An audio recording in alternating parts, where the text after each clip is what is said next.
Please ہماری video کو like کریں، شیئر کریں اور ہمارے چینل کو سبسکرائب کریں۔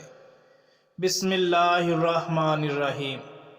عقبہ بن نافع رضی اللہ تعالی عنہ والی افریقہ اور عساکر اسلام کے سپہ سالار تھے۔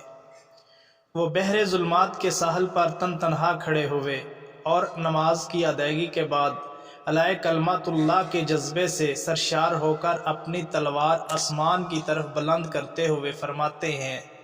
اللہ کی قسم، اگر مجھے معلوم ہوتا کہ اس پانی کے پیچھے بھی کوئی خالی زمین ہے تو میں کلمہ لا الہ الا اللہ کا جھنڈا اٹھائے ہوئے اپنے اس گھوڑے سے سمندر پار کر جاتا۔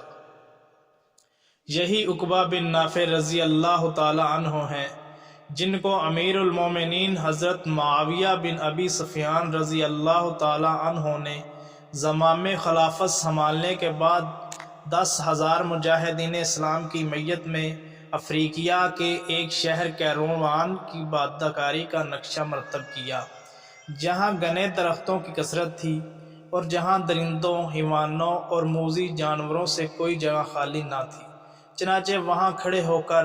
عقبہ بن نافع رضی اللہ تعالی عنہ نے اللہ تعالیٰ سے دعا کی اور بلند آواز سے گویا ہوئے،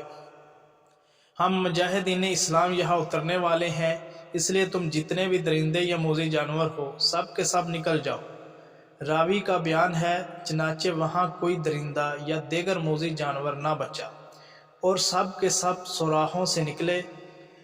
حتیٰ کہ جن درندوں یا جانوروں کے بچے چل نہیں سکتے تھے وہ اپنے بچوں کو اٹھائے ہوئے جا رہے تھے۔ یہ تھے ہمارے اسلاف، جن کی ایک آواز پر پرندے، درندے اور موذی جانور اپنا مسکن چھوڑ کر ان کی رہائش کا بندوبست کر دیتے تھے، اور آج ہم ہیں کہ ہماری ہی زمین و جائیداد دشمنان اسلام نے ہڑپ کر رکھی ہے، ہم بے بسی سے تماشا کر رہے ہیں۔ اللہ سے دعا ہے کہ اللہ بھی ہمیں اپنے اسلاف کی طرح ایمانی جذبہ سے سرشار فرمائے، آمین۔